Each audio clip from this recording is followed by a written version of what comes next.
ऐसा मामला जिसने पूरे देश को झकझोर के रख दिया। यह है आरजीकर मेडिकल कॉलेज और हॉस्पिटल की डॉक्टर के साथ हुए बलात्कार और हत्या का मामला। इस केस में क्या फैसला आया, क्या क्या पहलू सामने आए और भारत में डेथ पेनल्टी यानी मृत्यु दंड पर क्या कानून है, इन सब पर चर्चा करेंगे। तो चलिए शुरू करते हैं। कोलकाता की एक सेशन कोर्ट ने कल यानी 20 जनवरी को संजय राय को आजीवन कारावास की सजा सुनाई। ये वही शख्स है जिसे डॉक्टर के साथ बलात्कार और हत्या का दोषी पाया गया था। इस मामले ने पूरे देश को हिलाकर रख दिया था। डॉक्टरों ने कई हफ्तों तक प्रदर्शन और हड़ताल की, यहाँ तक कि पश्चिम बंगाल की मुख्यमंत्री ने भी दोषी के लिए मृत्युदंड की मांग की थी, लेकिन अदालत ने लाइफ इम्प्रिजनमेंट यानी आजीवन कारावास का फैसला सुनाया। ऐसा क्यों? दोस्तों, भारत में डेथ पेनल्टी को लेकर बहुत सख्त नियम हैं।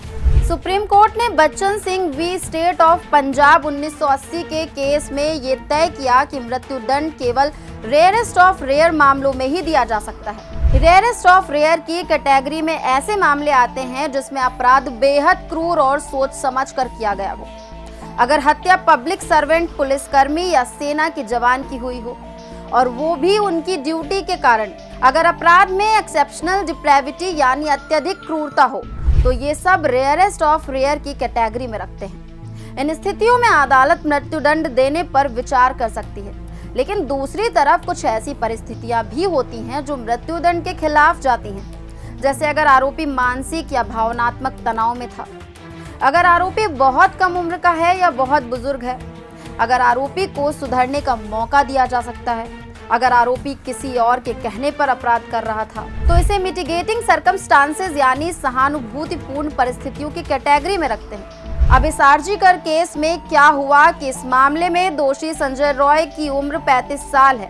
कोर्ट ने माना कि उसे सुधरने का मौका दिया जा सकता है। सुप्रीम कोर्ट का ये भी कहना है कि अगर सरकार ये साबित नहीं कर पाती कि आरोपी का सुधार संभव नहीं है, तो मृत्युदंड नहीं दिया जाना चाहिए। यहाँ एक दूसरे मामले में आपको बताऊं तो Machhi Singh v state of Punjab 1983 case में सुप्रीम कोर्ट ने कहा था, कलेक्टिव कॉन्साइंस यानी पूरा सामूहिक विवेक हिल जाए तो मृत्युदंड दिया जा सकता है, लेकिन साथ ही ये भी जरूरी है कि अपराधी की परिस्थितियों को ध्यान में रखा जाए। आरजीकर केस में अदालत ने लाइफ इम्प्रिजनमेंट को सबसे उपयुक्त सजा माना। यानी हमारे देश में कानून का उद्देश्य सिर्फ सजा देना नहीं है, बल्कि सुधार और समाज में संतुलन बनाना भी है।